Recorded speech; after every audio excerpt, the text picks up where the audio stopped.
ASS ನ್ಯೂಸ್ಗೆ ಸ್ವಾಗತ.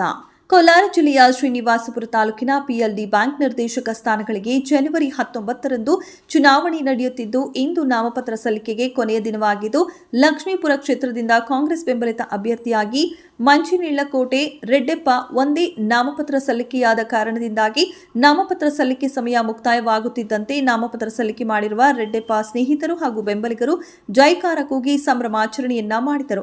ಇನ್ನು ಇದೇ ಸಂದರ್ಭದಲ್ಲಿ ಕಾಂಗ್ರೆಸ್ ಮುಖಂಡ ಹಾಗೂ ವಕೀಲರಾದ ಮುನಿರಾಜು ಮಾತನಾಡಿ, PLD ಬ್ಯಾಂಕ್ ನಿರ್ದೇಶಕರ ಸ್ಥಾನಕ್ಕೆ ಚುನಾವಣೆ ನಡೆಯುತ್ತಿದ್ದು, ಲಕ್ಷ್ಮೀಪುರ ಕ್ಷೇತ್ರದಿಂದ ರೆಡ್ಡೆಪ್ಪ ಒಬ್ಬರೇ ನಾಮಪತ್ರ ಸಲ್ಲಿಕೆ ಮಾಡಿರುವ ಕಾರಣದಿಂದಾಗಿ ಪ್ರತಿಸ್ಪರ್ಧಿ ಇಲ್ಲದ ಕಾರಣದಿಂದಾಗಿ ಸಂಭ್ರಮಾಚರಣೆಯನ್ನ ಮಾಡಲಾಗುತ್ತಿದೆ.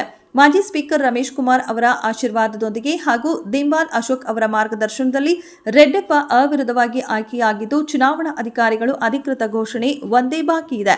ರೆಡ್ಡೆಪ್ಪ ಅವರ ಅಧಿಕಾರ ಅವಧಿಯಲ್ಲಿ ರೈತರ ಪರವಾಗಿ ಕೆಲಸ ಮಾಡುತ್ತೇವೆ. ರೈತರು ಬ್ಯಾಂಕ್ನಿಂದ ಯಾವುದೇ ಅನುಕೂಲಗಳು ಬೇಕಾದಲ್ಲಿ ನೇರವಾಗಿ ಭೇಟಿ ಮಾಡಿ ತಮ್ಮ ಕೆಲಸ ಕಾರ್ಯಗಳನ್ನು ಮಾಡಿಸಿಕೊಳ್ಳಬಹುದು ಎಂದು ಸಲಹೆ ನೀಡಿದರು. ವರದಿಗಾರರು Arun Kumar, HM, ASS news.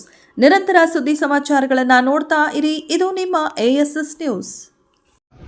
Srinivaspur taluk BCRD ಬ್ಯಾಂಕ್ನ ಚುನಾವಣೆಗೆ ನಾಮಿನೇಷನ್ ಪ್ರಕ್ರಿಯೆ ಇತ್ತು.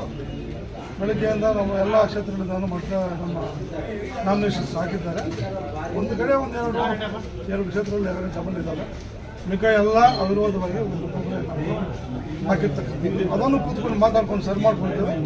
ಅವರು ನಮ್ಮವರೇ ನಮ್ಗೆ ಬೇಕು ಅಂತ ಒಂದು ಆಸೆಯಿಂದ ಅವಕಾಶ ಕೇಳಿದ್ದಾರೆ.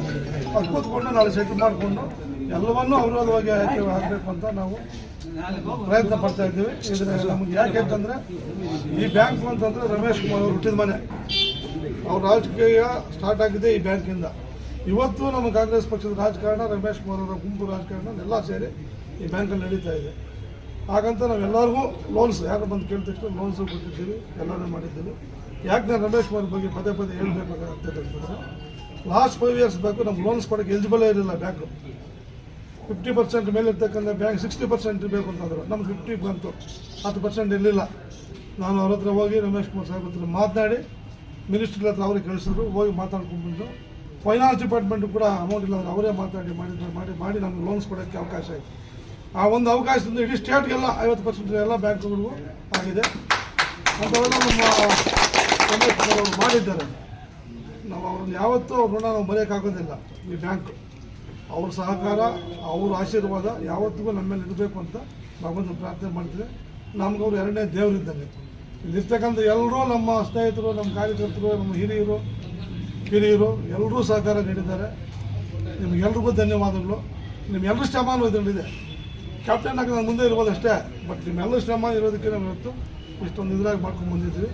ಅವರ ಹುದ್ದೆ ರಮೇಶ್ ಕುಮಾರ್ ಅವ್ರಿಗೋಸ್ಕರ ನಾವೆಲ್ಲರೂ ಈ ಕೆಲಸ ಮಾಡಿರ್ತಕ್ಕಂಥದ್ದು. ಜೈ ಹಿಂದ್, ಜೈ ಜನ. PLD ಬ್ಯಾಂಕ್ಗೆ ನಡೆದಿರುವಂತಹ ಎಲೆಕ್ಷನ್ನಲ್ಲಿ ನಮ್ಮ ಕಾಂಗ್ರೆಸ್ ಪಾರ್ಟಿ ವತಿಯಿಂದ ರಮೇಶ್ ಕುಮಾರ್ ಅವರ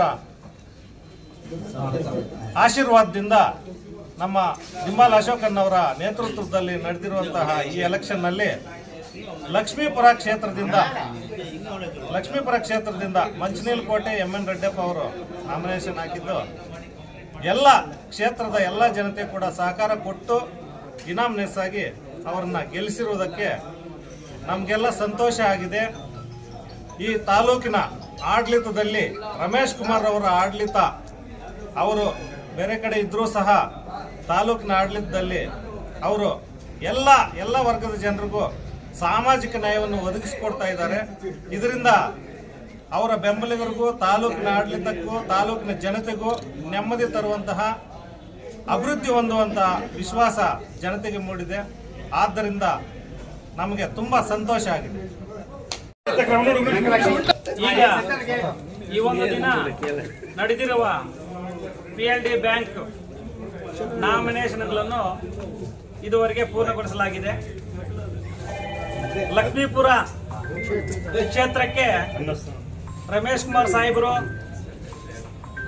ದಿಂಬಾಲ್ ಅಶೋಕಣ್ಣವರು, ಸಾಕಪಲ್ಲಿ ರಾಮನ್ ರೆಡ್ಡಣ್ಣವರು, ನಮ್ಮ ಬಾಮೈದ ಶಂಕರಪ್ಪನವರು, ಅಡ್ವೊಕೇಟ್ ಮುನರಾಜ್ ಅವರು, ಸಾಕಪಲ್ಲಿ ರಘುರವರು, ಬಂದಾರಪಲ್ಲಿ ಮುನಿಯಪ್ಪರವರು, ಸೊನ್ನಿಪಲ್ಲಿ ಸತ್ಯನಾರಾಯಣ ರೆಡ್ಡಿ ಅವರು, ಈಗ ಹಾಲಿ ಇರುವ ನಮ್ಮ ನೆಲವಂಕಿ ಗ್ರಾಮ ಪಂಚಾಯಿತಿಯ ಅಧ್ಯಕ್ಷರಾದಂತಹ ಮಿಸಸ್ ರಘುನಾಥ ರೆಡ್ಡಿ ಅವರು ಹಾಗೂ ನಮ್ಮ ಆನಂದ್ರವರು, ಕೆ ಮಂಜಣ್ಣರವರು ಎಲ್ಲ ಸಹಕಾರದಿಂದ ನಾನು ಇವತ್ತು ನಾಮಿನೇಷನ್ಗೆ ಬಂದಿದ್ದೀನಿ.